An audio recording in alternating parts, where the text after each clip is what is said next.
उनको आपको बताते हैं यहाँ पर को। तो आप टाइम वेस्ट ना करते हुए इसको स्टार्ट करते हैं जल्दी। तो आई होप आपको इसमें समझ में आएगा पूरा। तो पहला स्टार्ट सेशन है, इसमें से देखते हैं फिल इन द ब्लैंक्स का, ठीक है। तो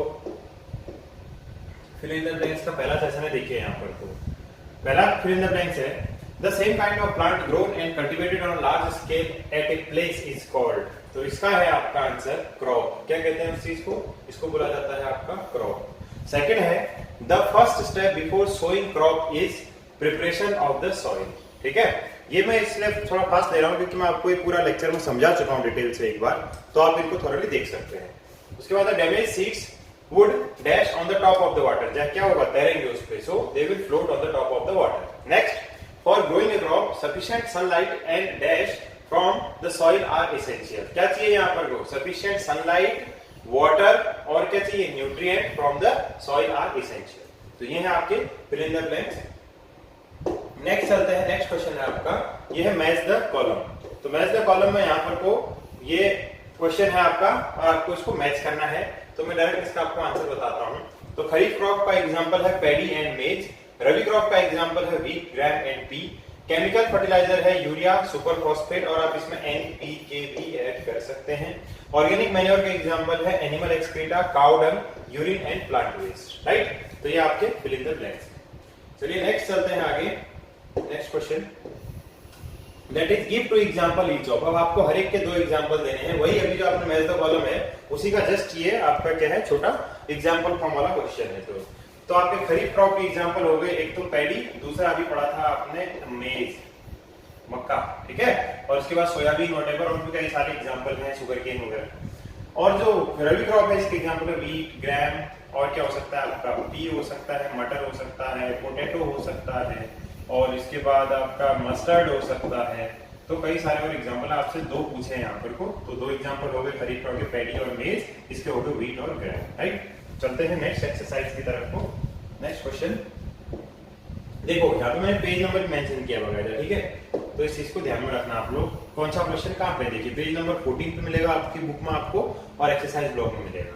तो question number 4, right a paragraph on your own words and each of the following. अब आपको जो वीडियो लेक्चर समझाया है उसमें से देखिए आप खुद से प्रैक्टिस कीजिए, बट ब्रीफली आपके लिए मैं यहाँ पर को आंसर लिख के लाया इन केस अगर आपको उसमें से कोई दिक्कत हो रही हो तो देखिए प्रिपरेशन ऑफ द सॉइल। तो इस पे आपको अपने क्या है, नोट लिखना है, अपने हिसाब से एक पैराग्राफ लिखना है कि सॉइल को प्रिपेयर कैसे करेंगे। तो देखिए, in this method to be followed before growing a crop. कब किया जाता है? क्रॉप ग्रोइंग से पहले किया जाता है। This method is usually employed for loosening the soil to allow the root to penetrate deep into it. क्यों किया जाता है? ताकि रूट जो है सॉइल में deeply penetrate deep into it. मतलब क्या है, ताकि जो रूट वगैरह है सॉइल में इजीली डीप तक जा सके, उसको पेनिट्रेट कैसे, इसमें सॉइल को लूज करते हैं। तो loosening of the soil help in the growth of several soil microbes, earthworms etcetera. जो वर्म्स और माइक्रोब्स होते हैं उनकी ग्रोथ को भी हेल्प करता है। Which enrich the soil with humus and other essential nutrient. और जो कि माइक्रोब्स और अर्थवर्म क्या करते हैं, सॉइल को एनरिच करते हैं न्यूट्रिएंट से। राइट, और plant require nutrient for their proper growth and functioning. और ये न्यूट्रिएंट जो मिले इनको किसकी वजह से, सॉइल लूज होने की वजह से माइक्रोब ग्रो हुए, और उनकी ग्रोइंग से क्या हुआ, न्यूट्रिएंट से सॉइल एनरिच हुई, और यही न्यूट्रिएंट प्लांट की ग्रोथ में हेल्प करेंगे। और The process of loosening is called tilling और plowing। क्या कहते हैं इसको? टिलिंग और प्लोइंग कहते हैं। और tilling of soil brings the nutrient rich soil to the top. अब क्या होता है, नीचे से न्यूट्रिएंट रिच सॉइल को ऊपर लेके आ जाती है टिलिंग प्रोसेस। ये सब आपको पूरा का पूरा वीडियो लेक्चर में समझाया है। और this help the plant to utilise nutrient for the growth. और ये प्रोसेस क्या करती है, प्लांट को न्यूट्रिएंट को एब्जॉर्ब करने में, यूटिलाइज करने में हेल्प करती है। ठीक है, तो चलिए मैं इसको एक बार रिलीज करता हूँ और आप इसका स्क्रीनशॉट फटाफट से ले सकते हैं। ठीक, और फिर चलते हैं आप दूसरे नेक्स्ट क्वेश्चन की तरफ को। इसका स्क्रीनशॉट आप एक बार यहाँ पर को ले सकते हैं। राइट, चलिए नेक्स्ट क्वेश्चन की तरफ बढ़ते हैं आगे, जबकि दूसरा हेडिंग है आपका सोइंग। तो चलिए अब सोइंग स्टार्ट पे देखते हैं। सोइंग पे शॉर्ट नोट अगर आपको लिखना हो तो आप कितना लिखेंगे, क्या लिखेंगे? देखिए सोइंग क्या होता है, यानी कि बीज का छिड़काव करना, बीज को खेत में बोना। तो sowing is another important step in crop production. Crop production में क्या है, एक अनदर इंपॉर्टेंट स्टेप है ये। और the process of placing the seed into one on the soil of for future growth। क्या है, सॉइल मतलब सीड्स को सॉइल में प्लेस करने की प्रोसेस है ताकि उनके फ्यूचर के ग्रोथ के लिए। The seeds that are selected for growing should be good quality. Seed कैसे होने चाहिए? गुड क्वालिटी के होने चाहिए। मैंने आपको बताया था कि कहां से जो नेशनल सीड सेंटर है वहां से सीड को परचेज करेंगे और उनकी लैब में क्या क्या क्वालिटी टेस्टिंग की जाती है, सब आपको वीडियो लेक्चर में बताया पूरा। और This will improve the net yield of the crop. ये crop की net yield को क्या करेगा? Improve करेगा, enhance करेगा। Sowing is usually done with the help of either traditional tool और a seed driller। ये भी मैंने आपको बताया था, या तो आप क्या करेंगे, ट्रेडिशनल जो सीड ड्रिलर है उससे करेंगे, या सीड ड्रिलर से करेंगे, या ट्रेडिशनल टूल के साथ करेंगे इसको। और the traditional tool is shaped like funnel. ये क्या होता है? फनल होता है, ऊपर नीचे, ऊपर से और नीचे हल के साथ लगा होता है, बीज चलते उसमें डालते जाते हैं और हल आगे चलता जाता है। It was used earlier for sowing seed. ये पुराने टाइम पे यूज किया जाता था। Nowadays seed driller that make use of tractors use for sowing seed. जो सीड ड्रिलर है वो किसके साथ? ट्रैक्टर के साथ यूज किया जाता है। This tool disperse seed uniformly and so seeds by proper depth. और ये क्या काम करता है? सो सीड्स को एक समान इवनली डिस्ट्रीब्यूट करता है, प्रॉपर डेप्थ में डालता है। और sowing by this method save time and also protect the seed from birds. और ये क्या करता है? टाइम सेविंग तो होता ही होता है, प्लस सीड को साथ में चिड़ियों के खाने के वगैरह से बचाता है, क्योंकि प्रॉपर डेप्थ में सीड चले जाते हैं। ठीक है, आप चलिए इसके फटाफट स्क्रीनशॉट ले लीजिए और फिर बढ़ते हैं नेक्स्ट क्वेश्चन की तरफ को। ठीक है, चलिए बढ़ते हैं नेक्स्ट क्वेश्चन की तरफ को। ये है आप some important methods, weeding methods. अब ये कह रहा है कि कुछ इंपॉर्टेंट वीडिंग मेथड्स के नाम बताओ। ये भी आपका एक शॉर्ट आंसर क्वेश्चन या लॉन्ग आंसर क्वेश्चन है आपका। ठीक है, तो वीडिंग के कुछ इंपॉर्टेंट मेथड्स क्या हो सकते हैं? We can be controlled by weedicide. पहला तो वीडीसाइड का यूज करके। वीडीसाइड क्या होते हैं? केमिकल होते हैं spread in the field to kill all available weeds. Weedicides are not harmful to crops. Weedicide क्या होता है? कुछ केमिकल होते हैं जो वीड्स को मारने के लिए इस्तेमाल किए जाते हैं और उनको क्रॉप फील्ड में डाला जाता है। ये प्लांट को हैम्पर नहीं करते ग्रोथ को, और ये क्या करते हैं? वीड्स की ग्रोथ को हैम्पर करते हैं, उन्हें किल कर देते हैं। दूसरा, tilling before sowing of all crops so help in removing weeds. मतलब कि आपको सोइंग से पहले जुताई करना, खेत को मतलब क्या करना? टिलिंग करना। ये भी वीड्स को उखाड़ देता है। Tilling approve the weeds. The best time for removal of weed is before they produce flower and seeds. मतलब जब ये अपने सीड और फ्लावर प्रोड्यूस कर रहे होते हैं, ये जो खरपतवार या वीड है, उससे पहले उनको टिलिंग के थ्रू उखाड़ देना ये सबसे बेस्ट माना जाता है। इससे क्या होता है? उनकी जड़ उखड़ जाती है मिट्टी से और वो सूख जाते हैं, खत्म हो जाते हैं। थर्ड है manual method of removing weeds with the help of khurpi. It involve regular uprooting और cutting of the weed close to the ground. क्या है थर्ड मेथड? खुरपी से या क्या बोलते हैं किसी भी मैकेनिकल टूल से ये खरपतवार वगैरह को उखाड़ना, वीड्स को उखाड़ना, अपरूटिंग करना। नेक्स्ट फोर्थ प्रोसेस है threshing. Threshing is the process, ये एक सेकेंड, हाँ, ये जो नेक्स्ट आपका क्वेश्चन है, एक सेकेंड आप इसको क्या कीजिए, आप इसको स्क्रीनशॉट ले लीजिए पहले फिलहाल। ठीक है, अब नेक्स्ट पॉइंट जो क्वेश्चन जो लास्ट वाला थ्रेसिंग पे आपको शॉर्ट नोट लिखना है, फिर वो बताता हूँ। राइट, तो चलिए अब थ्रेसिंग वाला लास्ट पॉइंट स्टार्ट करते हैं। लास्ट जो डी क्वेश्चन पूछा आपने, ये मिक्स है यहाँ पर, तो थ्रेसिंग पॉइंट जो है लास्ट ईयर डी वाला पॉइंट है। तो थ्रेसिंग क्या होती है? देखिए, threshing is the process of separating grain और सीड्स फ्रॉम द chaff। जो चैप होता है आपका, मतलब प्लांट का जो कट पार्ट होता है, भूसा जिसको बोलते हो, उससे क्या बोलते हैं? आपके ग्रेन्स को और सीड्स को सेपरेट करने के प्रोसेस को थ्रेसिंग बोलते हैं। Done after harvesting the crop. कब किया जाता है? क्रॉप हार्वेस्टिंग के बाद किया जाता है। Usually carried out with the help of machine known as combine. ये कंबाइन नाम की मशीन के थ्रू क्या किया जाता है? थ्रेसिंग की प्रोसेस की जाती है।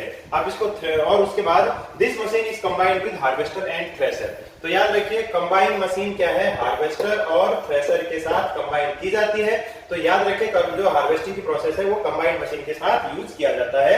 ये दोनों का प्लस फॉर्म को क्या बोलते हैं? कंबाइन मशीन बोला जाता है, हार्वेस्टर प्लस थ्रेशर दोनों को। और उसके बाद it harvest plant as well as clean grain. ये क्या काम करती है? प्लांट को कट भी करती है, प्लस उनसे ग्रेन को भी सेपरेट आउट करने का काम करती है। राइट, तो ये है इस क्वेश्चन का आंसर, और आप इसका भी स्क्रीनशॉट फटाफट ले सकते हैं। चलिए अब बढ़ते हैं अपने नेक्स्ट क्वेश्चन की तरफ। क्वेश्चन नंबर 5 कहता है आपका मोस्ट इंपोर्टेंट क्वेश्चन है इस एक्सरसाइज का, तो keep this point in your mind. Explain difference between fertiliser and manure. Fertiliser और मैन्योर में डिफरेंस क्या है भैया? अब आपको इसको समझना है, बताना है फटाफट। तो जल्दी चलिए स्टार्ट करते हैं। Fertiliser they are commercially available plant nutrient. क्या होते हैं? केमिकल होते हैं, कॉमर्शियली अवेलेबल प्लांट न्यूट्रिएंट होते हैं, प्लांट को न्यूट्रिशन देने के लिए काम में लाए जाते हैं। मैन्योर क्या होते हैं? Manure are natural substance prepared by the decomposition of animal excreta and plant waste. जानवरों के और क्या प्लांट के जो एक्सक्रीटिव प्रोडक्ट, वेस्ट प्रोडक्ट से जो बने होते हैं, सड़े गली चीजों से जो बने होते हैं और न्यूट्रिशन के काम आते हैं प्लांट के, वो नेचुरल सब्सटेंस को मैन्योर कहते हैं। Right. They can be organic और इनऑर्गेनिक नेचर। ये क्या होते हैं, ऑर्गेनिक हो सकते हैं और इनऑर्गेनिक नेचर के हो सकते हैं। बट मैन्योर हमेशा क्या होते हैं, लार्ज क्वांटिटी ऑर्गेनिक मैटर की होती है, very little amount of plant nutrient. इसमें ऑर्गेनिक क्वांटिटी मटेरियल ज्यादा होता है, सड़ा गला मटेरियल, और कुछ प्लांट का न्यूट्रिएंट पार्ट भी इसमें मौजूद होता है। नेक्स्ट पॉइंट कहता है जो फर्टिलाइजर है, ensure healthy growth and development of the plant by providing them with nitrogen, phosphorus, potassium etcetera. क्या करते हैं, the adequate amount of proper nutrient which was required by plant is provided by the fertiliser. जो quantity जिस ratio में चाहिए होती है fertiliser उसको एज इट इज प्लांट को प्रोवाइड कर देते हैं, लाइक द मेडिसिन बताया था मैंने। और मैन्योर क्या करते हैं, help in enriching the soil with organic matter and nutrient. ये पूरी की पूरी सॉइल को न्यूट्रिएंट और ऑर्गेनिक मैटर से एनरिच कर देते हैं, जिससे प्लांट को पर्टिकुलर ग्रोथ में हेल्प मिलती है, राइट। नेक्स्ट पॉइंट जो है आपका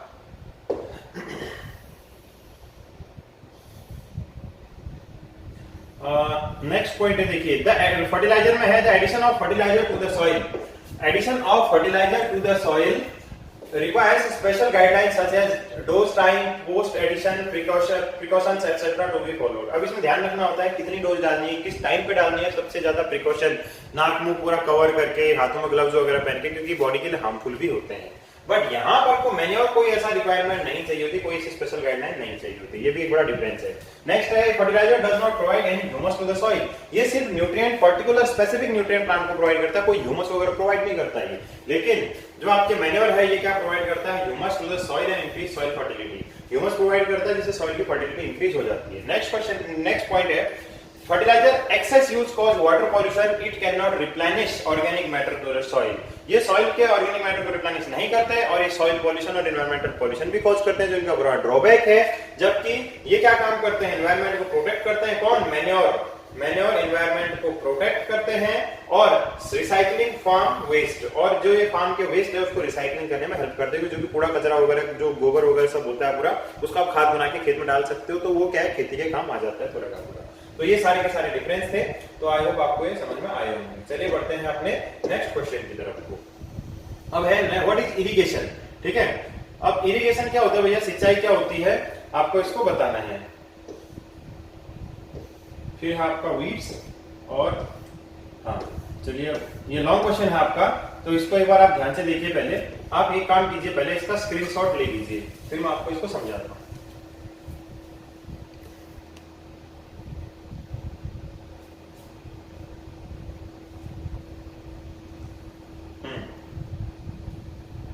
चलिए ठीक है, अब बढ़ते हैं आगे, इसको एक्सप्लेन करते हैं। चलिए खरीफ, अब है आपका इरिगेशन। इरिगेशन सिंचाई,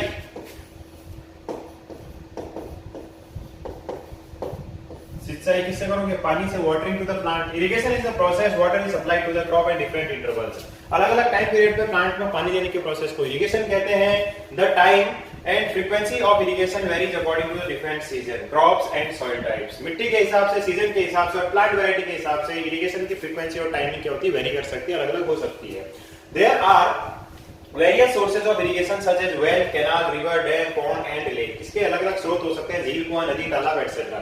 उसके बाद two methods of irrigation help in conservation of water are, एक तो स्प्रिंकलर और ड्रिप इरिगेशन। मतलब जो आपकी सिंचाई के दो मॉडर्न मेथड्स हैं ये, these are the two modern method. एक स्प्रिंकलर इरिगेशन, दूसरा होता है ड्रिप इरिगेशन। ये पानी बचाने में हेल्प करते हैं। स्प्रिंकलर क्या कहते हैं, झरना या फव्वारा वाली मेथड कहते हैं इसको, जो मतलब क्या है, झरना या फव्वारा वाली मेथड।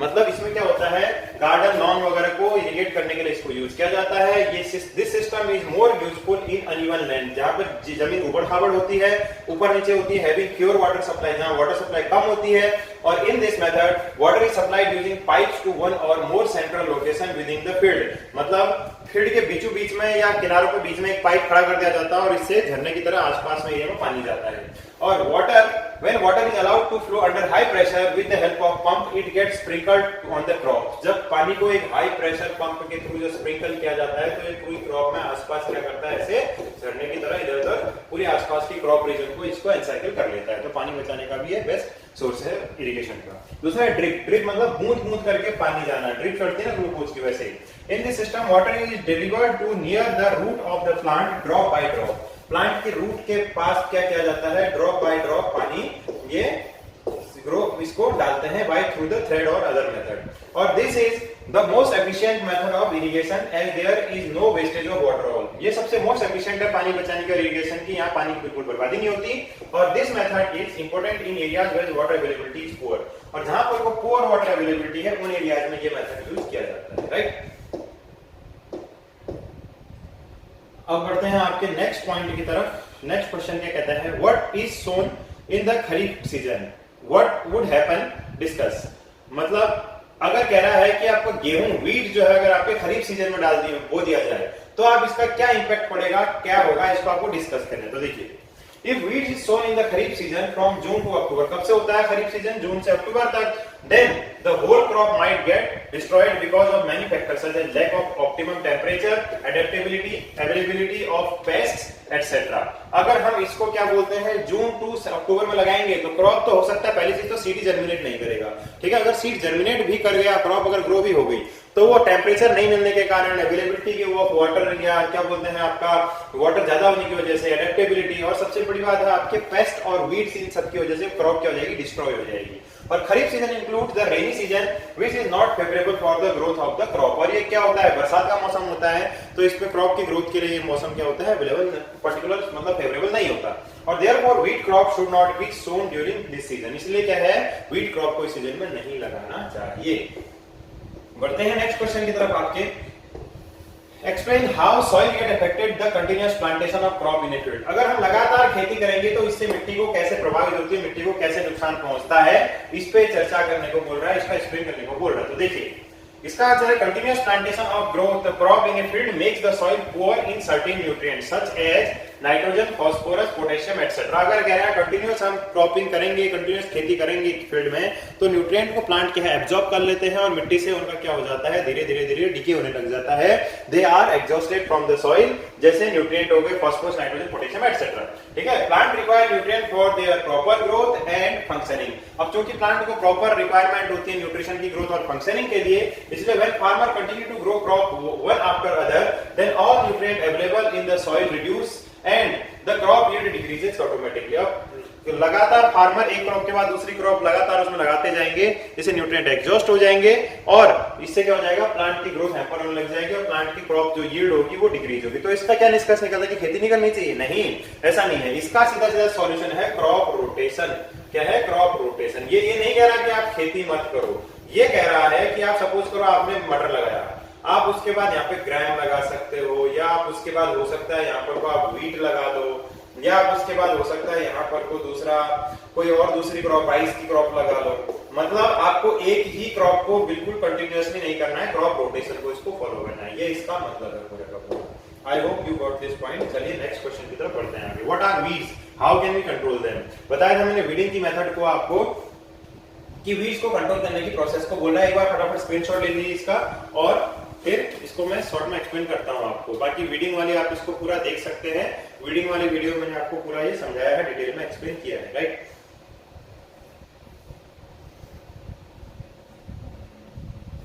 चलिए ले लिया स्क्रीनशॉट आपने, तो अब इसको फटाफट से डिस्कस करते हैं एक बार। देखिए तो वीडिंग होता क्या है, देखो पहले वीड्स क्या होता है? Undesirable plant grow along with crop plant known as weeds. खरपतवार मतलब अनडिजायरेबल प्लांट जो प्लांट की क्रॉप के साथ हमारी क्या है ग्रो कर जाते हैं, उनको वीड्स कहते हैं। और example xanthium, parthenium etcetera are some common weeds. आपके वीड्स के एग्जांपल पूछा जाए तो याद रखना जेथियम, पार्थेनियम, गाजर घास, या आपके कई सारे वीड्स आपके एग्जांपल इनके हो सकते हैं। और weeds compete with the crop for nutrient, light and space etcetera. ये क्या है? आपकी क्रॉप के साथ कंपटीशन करते हैं न्यूट्रिशन, स्पेस और लाइट के लिए। As a result crop plant get lesser nutrient, light, growth, light and space for their development. इससे क्या होता है? हमारे क्रॉप प्लांट को लाइट, स्पेस, ग्रोथ और न्यूट्रिएंट, जो ग्रोथ फैक्टर न्यूट्रिएंट होते हैं वो उनको बहुत कम क्वांटिटी में मिलते हैं, जिसकी वजह से उनकी ग्रोथ हैम्पर हो जाती है। और this in turn reduce there productivity. इससे उनकी प्रोडक्टिविटी और उत्पादकता पे असर पड़ता है। Thus various weeding methods are come employed, some important weeding methods are. इसलिए वीडिंग के कुछ मेथड है। वीडिंग मतलब इस वीड्स को उखाड़ फेंकना, डिस्ट्रॉय करना। तो इसलिए क्या क्या मेथड है? Weed can be controlled using weedicide. Weedicide क्या होता है? केमिकल्स होते हैं, chemical which is spread in the field to kill available weeds. Weedicides are not harmful to crops. ये पहले भी डिस्कस कर चुका हूं अभी। तो वीडिसाइड्स के थ्रू हम क्या कर सकते हैं? क्रॉप ये वीड को डिस्ट्रॉय कर सकते हैं और ये हार्मफुल नहीं होते हैं क्रॉप के लिए, बट वीडिंग के लिए हार्मफुल होते हैं। जो वीड होते हैं उनके लिए हार्मफुल होते हैं। दूसरा, tilling before the sowing of the crop helping removing weeds. Tilling uproots the weeds. The best time for removal weed is they produce flower and seeds। ये आपने थोड़ी देर पहले हमने डिस्कस किया था कि जो वीट प्लांट में फ्लावर और सीड्स आते हैं, उनसे पहले उनकी अपरूटिंग कर दो, उनको टिलिंग के थ्रू हटा दो, उखाड़ फेंको। थर्ड मेथड है मैनुअल मेथड, खुरपी वगैरह से हम क्या कर सकते हैं, इनको अपरूटिंग करके इनको हटा सकते हैं। ये भी मैंने थोड़ी देर पहले आपको बता दिया था। तो चलिए बढ़ते हैं अपने नेक्स्ट क्वेश्चन की तरफ को। अब आपको क्या करना है, यहाँ पर आपको कुछ बॉक्सेस दिए गए हैं प्रॉपर आपकी बुक में, यहाँ पर आपको ढंग से व्यू नहीं हो रहे होंगे, अपनी बुक में देखिए, आप इसको मिल जाएंगे आपको प्रॉपर यहाँ पर को पेज नंबर 14 पे। ये आपका क्वेश्चन नंबर 10 है। तो इसका सीधे आंसर देखते हैं। यहाँ पर को आपको इनको अरेंज करना है कि कैसे किस स्टेप के बाद कौन सा स्टेप आएगा। तो सीधे सीधे देखिए, वही जो आपके एग्रीकल्चर प्रैक्टिसेस के बेसिक जो 7 स्टेप्स हैं उनको यहाँ पर को किया गया। सबसे पहले क्या करेंगे आप, प्रिपरेशन ऑफ सॉइल करेंगे। उसके बाद क्या करेंगे, प्लोइंग द फील्ड, खेत में टिलिंग या प्लोइंग करेंगे। थर्ड क्या हो जाएगा, सीड को सोइंग करेंगे। फोर्थ क्या हो जाएगा, मैन्योरिंग करेंगे, खाद डालेंगे। पांचवा क्या करेंगे, वाटरिंग या इरिगेशन करेंगे। छठा क्या करेंगे, हार्वेस्टिंग करेंगे। सॉरी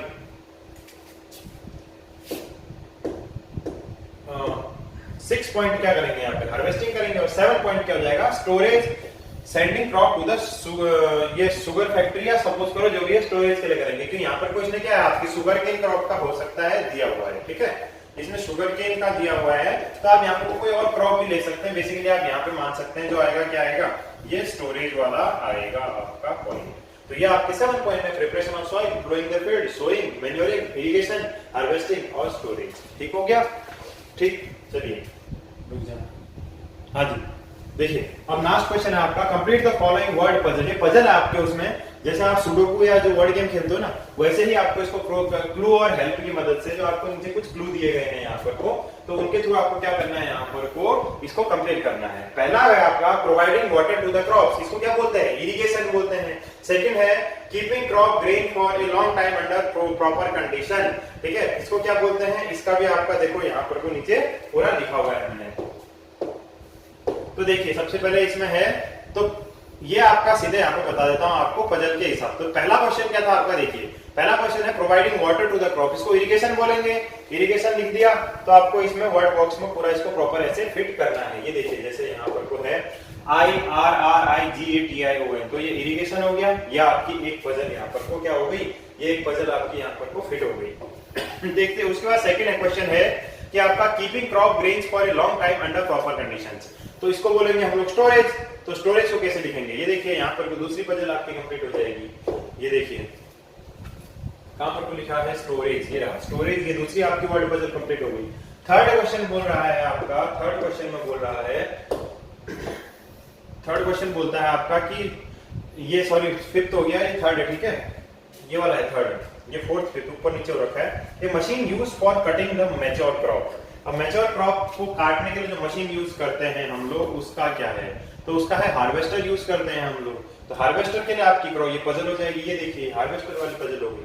उसके बाद नेक्स्ट क्वेश्चन आपका आता है, ये रबी, फोर्थ क्वेश्चन है rabi crop that is also one of the pulses, मतलब एक ऐसी रबी क्रॉप का नाम बताना है आपको जो और क्या है, पल्स भी है। तो इसका आंसर है ग्राम। चना, चना क्या है, एक रबी की क्रॉप है जो साथ में दाल भी है। तो ये देखिए आपका GRAM ग्राम, ये आपकी पजल कंप्लीट हो गई।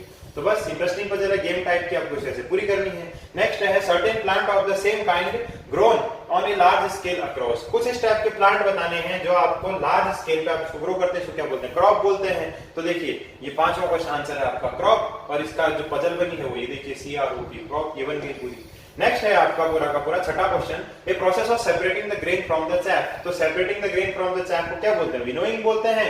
तो विनोइंग के प्रोसेस को आपको यहाँ लिखना है पूरा का पूरा, तो आपकी पजल बन गई winnowing. So this is all that your exercise. I hope you enjoyed this puzzle. आप इसको एक बार घर में खुद से ट्राई कीजिए, और आप चाहें तो इसका पूरा का पूरा स्क्रीनशॉट भी ले लीजिए। और मैं इसके लिए आपको यहाँ पे छोटा कर देता हूँ इसको, ये लीजिए, ठीक है। आप इसको क्या करिए, एक बार स्क्रीनशॉट खींच लीजिए इसका, और यहीं पे आपकी एक्सरसाइज कंप्लीट होती है। तो आई होप, उम्मीद